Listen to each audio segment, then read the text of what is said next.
In a Southern California strip mall, Laurent, Lazure, and Naomi Hotta toil away at the Tango.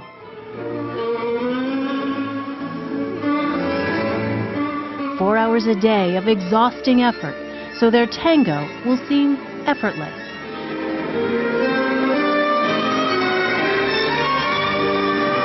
Should I go later than you, or? I think you accelerated. You didn't need to. Few art forms require the fusion of the physical and the emotional. The most essential thing in life comes together. It's like there's male energy, female energy. It's a complete synchronicity with the emotion, the music, the emotion of the music, and the connection. Back in spring, Laurent and Naomi won the U.S. Argentine Tango Championship in San Francisco.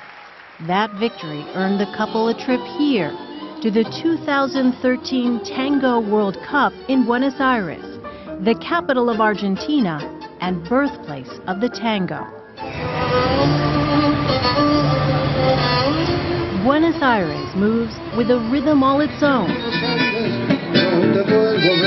From hidden midnight cafes to glitzy stage shows in the tourist quarter, tango pulses through the veins of the city, which is often called the Paris of South America. Caminito Alley celebrates the immigrant past of Buenos Aires.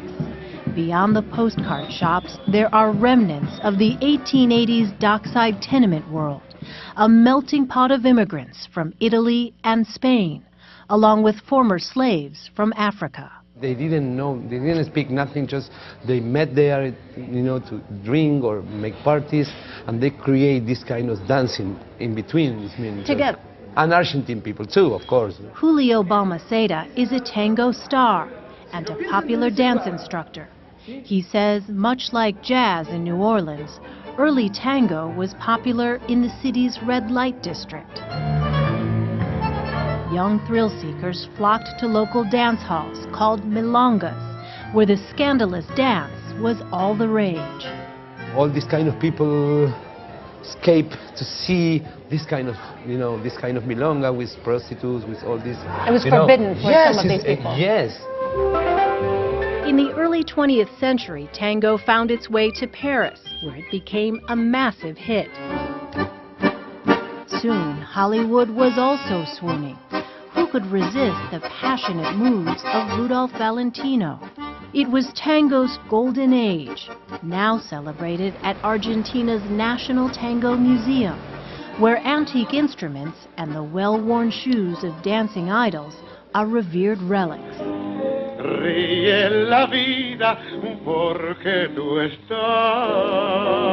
In the 1920s, Carlos Gardel was a tango superstar, the Latin American Sinatra. When he died a decade later in a plane crash, distraught fans by the hundreds of thousands swarmed his funeral procession in the streets of Buenos Aires.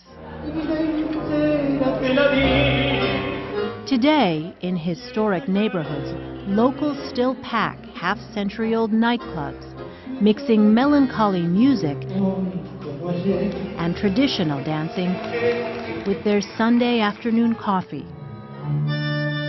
In the days leading up to the World Cup, our California couple, Naomi and Laurent, enjoyed the local dance scene. They even squeezed in a practice performance at the famous La Confiteria Ideal Salon, which dates to 1912.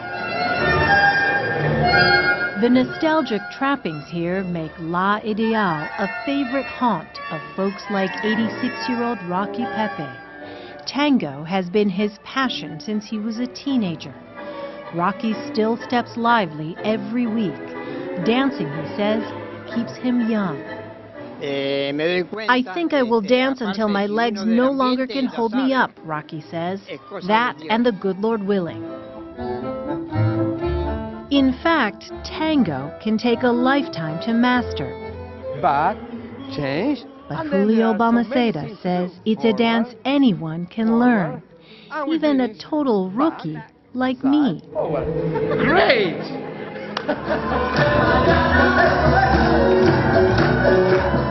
No, it gets you. It just gets you. Karina Smirnoff of TV's Dancing with the Stars joined the company of Forever Tango, which had a revival on Broadway this past summer. It's a conversation with body language, with intention, with intensity in every single move or gesture. You become that character. You become that partner's woman. It's definitely one of the most intense and also fulfilling dances you'll ever do. Back at the World Cup, the pressure is building.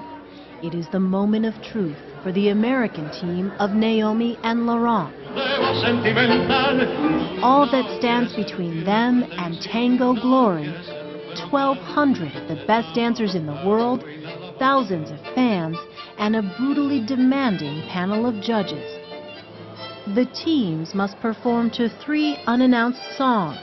Each has a different tempo. It's the ultimate test of a couple's creativity and communication. Hours later, when the scores are finally posted, the smiles tell the tale. Naomi and Laurent finished 29th, well behind the winning Argentine team, but it is still a terrific finish for Americans.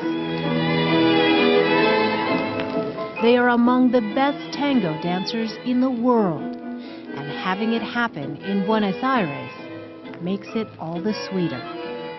There's something where you feel the energy of the floor like moving together.